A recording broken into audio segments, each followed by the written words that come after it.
Wait, parang may masakit sa'yo. Yan, 'no? Pero hindi ko tinutukoy ang health issues.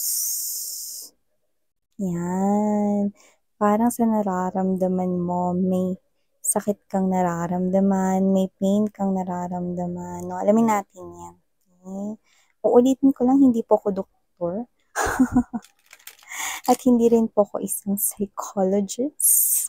Pero susubukan kong intindihin ang sitwasyon ninyo sa pamamagitan ng pagbabasa ng inyong energy. Pero tandaan ninyo na hindi ito for all, kaya naman just take only what resonates with you.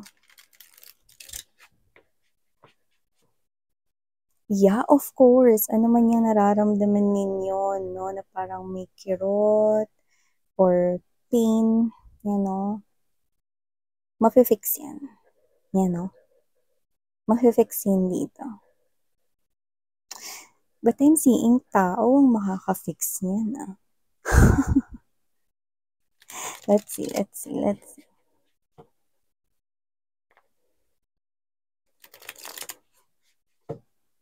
There could be someone here involved sa inyong life.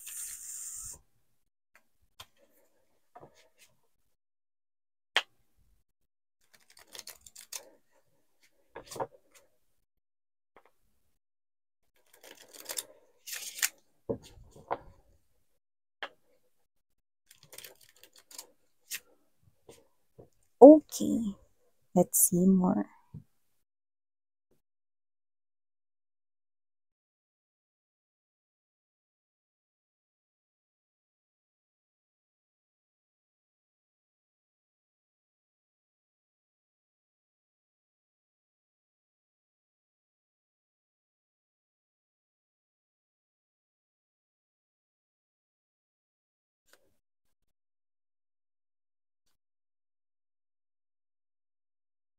Ay, umu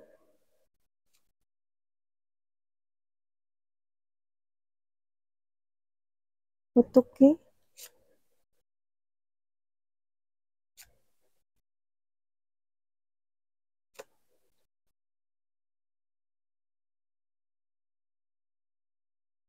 Oh,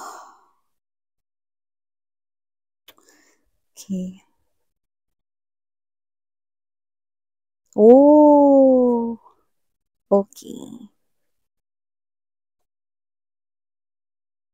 Okay, nice. Nice. Okay. The bottom of the deck, you've got the work hard energy, Ace of Pentacles, and the Page of Pentacles right here. No? So, yeah, mga babes, no? So, before we start this reading ng pag-usapan pa more, okay, bago natin to i-dig pa more, let me just greet everybody. Hi! Sa mga new subscribers, hello sa inyong lahat. Ako po si Yan. Welcome. Tuloy. At sa mga returning viewers, thank you so much for the warm love and support you're giving me. So, nakakaramdam ako dito ng kaba. May natatakot ba dyan? May kinakabahan? May kakaharapin ba rito na parang sitwasyon? Mga ganun, no? So, just take only what resonates. Maybe that is a sign, no? Yan baka kinabahan kayo kasi may recitation, surprise recitation. Or kinabahan kayo kasi magre-report kayo kasi sa office na ikaw ata ay nakatokang mag-report, no? Or ikaw yung gagawa ng mga ganito. Yung kaba nagmumula sa mga sitwasyon na hindi mo inaasahan. Boom, diba? So, kung may kinakabahan nun dyan, sabayan mo ko, anak. Inhale. Okay, hold it. Exhale. Inhale. Exhale. Yan.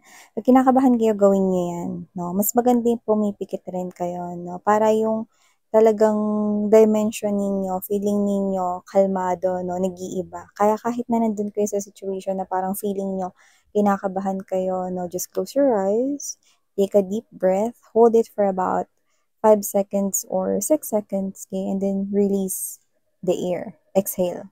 Okay? It will help you to feel that comfort and maging kalmado kayo. Yan. So, wala tayong gender dito mga babes, no? So, just take only what resonates, babae, lalaki, LGBT, you can flip roles if you want, no? Just take how this resonates. Okay? Timeless din po ito, pwedeng tapos na, pwedeng nangyayari sa kasalukuyan, or in the present moment, or in the now, at pwede naman na hindi pa at isang prediction to someone's future. I do see right here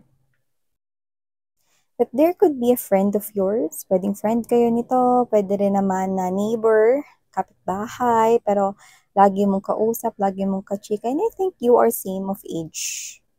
Yeah, wala talaga tayong age at a rover. Nakuha natin yung parang same kayo ng age, almost the same, di masyado nagkakalayo ng edad. Siguro mas matanda lang ng isang taon yung isa. May mga ganun tayo nakuha rito. But you know, just take only what resonates, no?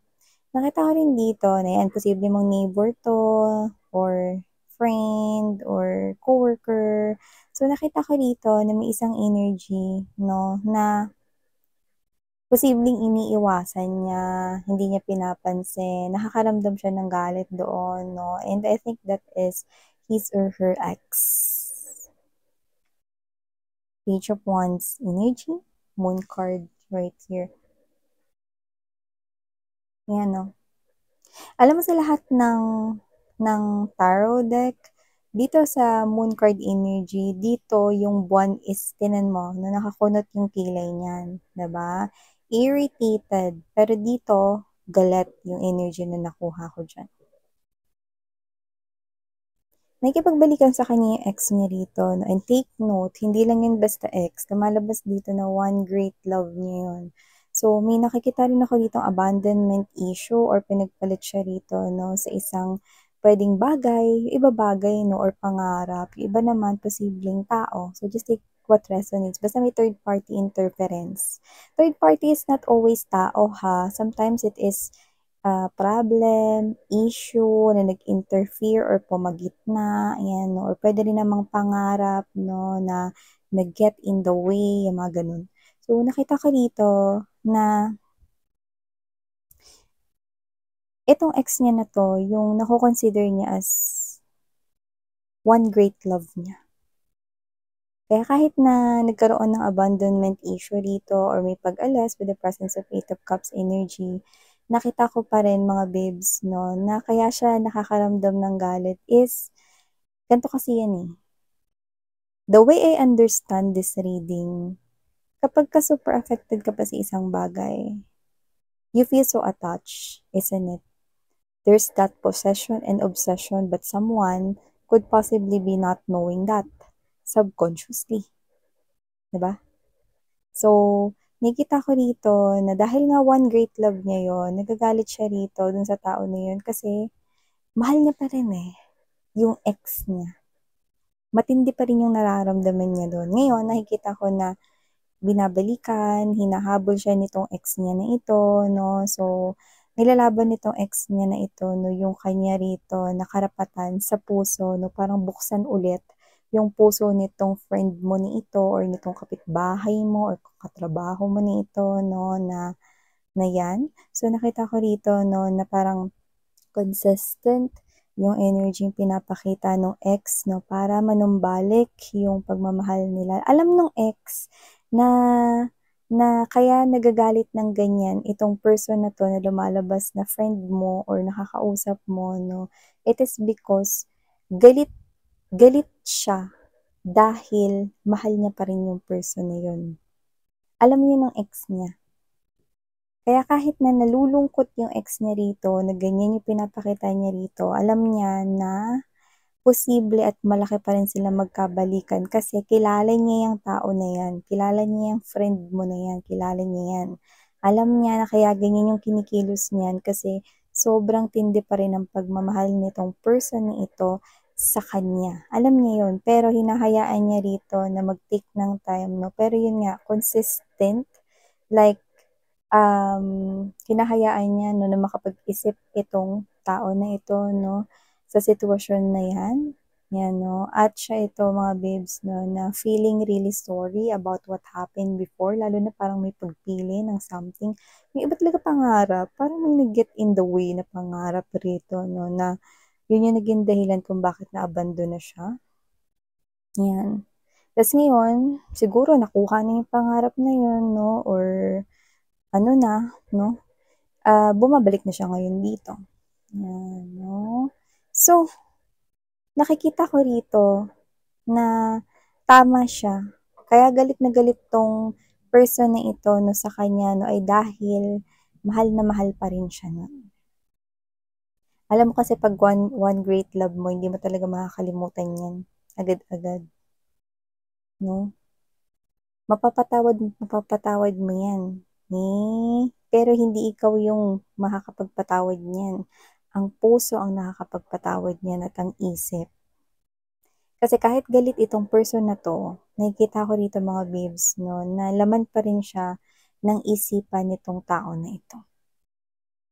Iniisip niya pa rin yung ex niya kahit na inabandon na siya noon before or pinagpalit siya sa mga pangarap nito or kung ano man yun, pwedeng na iba ng landas, no? Pwede rin third party na ibang tao or whatever, no? Pero willing to forgive siya rito. Pero yun nga lang, galit na galit pa siya ngayon. At nagagalit rin siya rito sa sitwasyon na to kasi parang gumugulo na naman yung sitwasyon kasi nga parang naging okay-okay na siya nung hindi niya na nakikita yung ex niya tapos ngayon bumabalik. Pero hindi mo maaalis sa puso niya rito. Gusto niya rin talaga na magkaroon ng new beginning sa kanilang dalawa with the death card right here. You know, the death card right here is not the death, but the rebirth. There's a new beginning right here.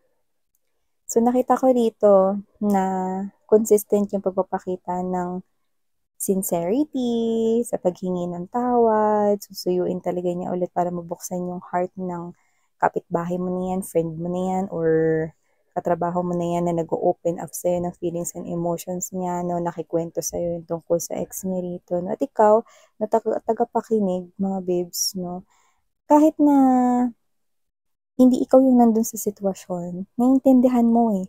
Alam mo na may pagmamahal pa itong friend mo na ito dito sa kanyang ex eh. Kasi mararamdaman mo yung energy ng isang tao, no? Ganun yun eh, no? Your intuition will tell you kung yung energy na binubuga ng tao is nagsisinungaling ba siya, totoo ba siya sa sinasabi niya, or siya ba ito na nagpapanggap lang, or whatever. Yan. But you know that the ex of this person is tama. Kasi ramdam mo rin na meron pang feelings na matindi itong friend mo na ito sa kanya ex, no? Kaya nakita ko rito na parang tinutulungan mo siya rito na ma-solve ang kanya ritong sitwasyon. Kasi parang naiintindihan mo na mahal pa rin niya yung ex niya. At parang ikaw ito na ayaw mong sayangin yung opportunity kung pwede pa naman ding ayusin, no?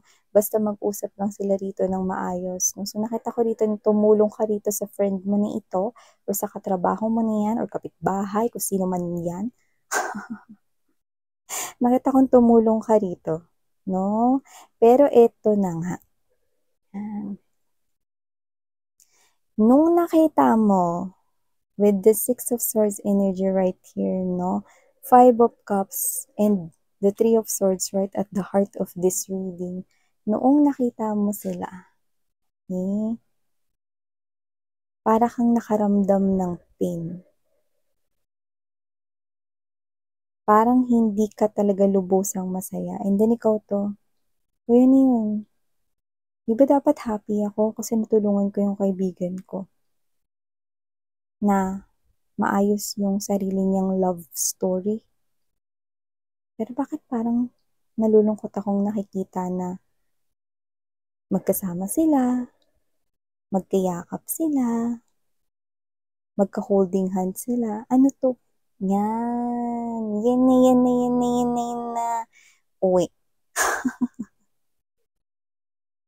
Nanay. Eto na nga yun.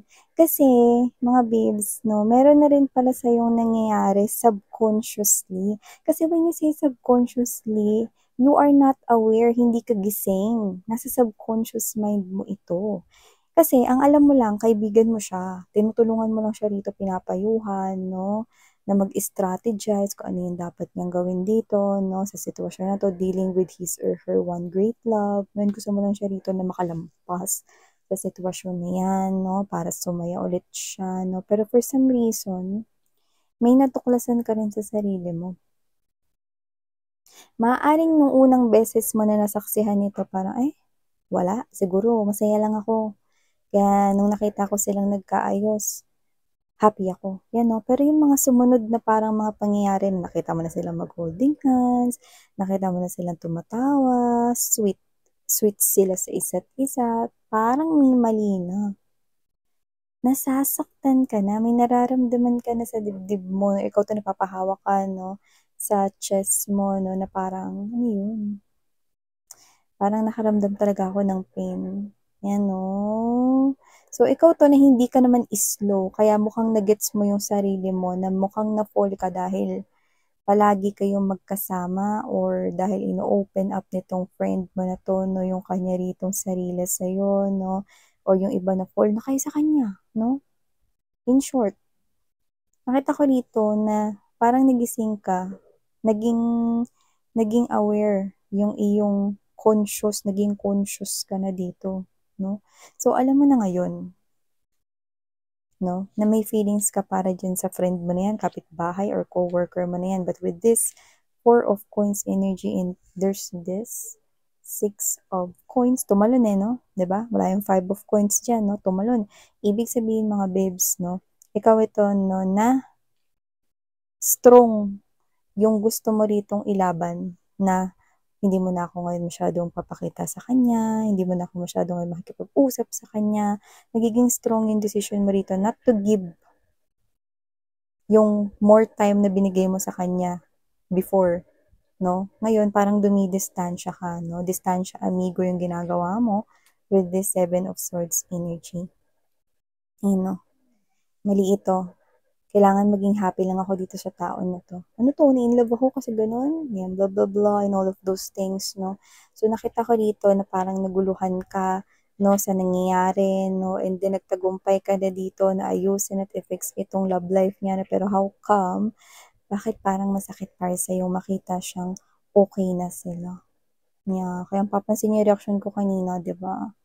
Yan. Pero, it turned out that with the World card energy, di ba nakita rin yun yung reaction ko kanina?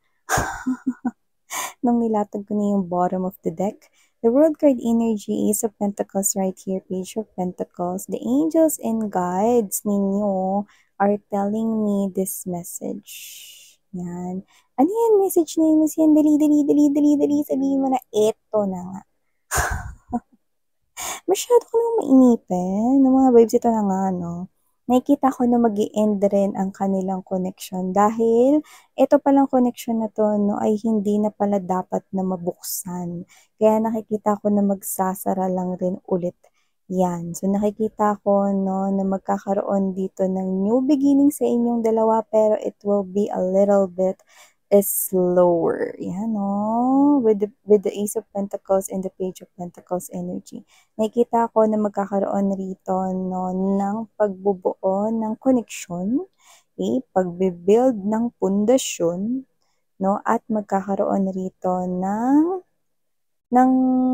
ng love, no, ng romantic na pag-express ng emotions ninyo ng taong yan. Pero ulitin ko, things will be a little bit slower, okay? Pero, papunta kayo doon. So, ibig sabihin, parang sinasabi rito, no, na may mga bagay talaga na nag-close na dapat hindi na binuksan. Okay? Ibig sabihin, nakita ko rito na nakatakda na pala talagang mag-end yun. Tapos, nagbukas ulit, 'di ba? Nakikita ko ulit na mag-e-end yun kasi it's meant to end, no? So, hindi sila para sa isa't isa. Kaya, nangyayari, taray, nanalo ka pa. Panalo yarn. Yun yung nakita ko dito. So, wow, congratulations, babes, no? Tinan mo naman yan, twists and turns ng life, ba diba?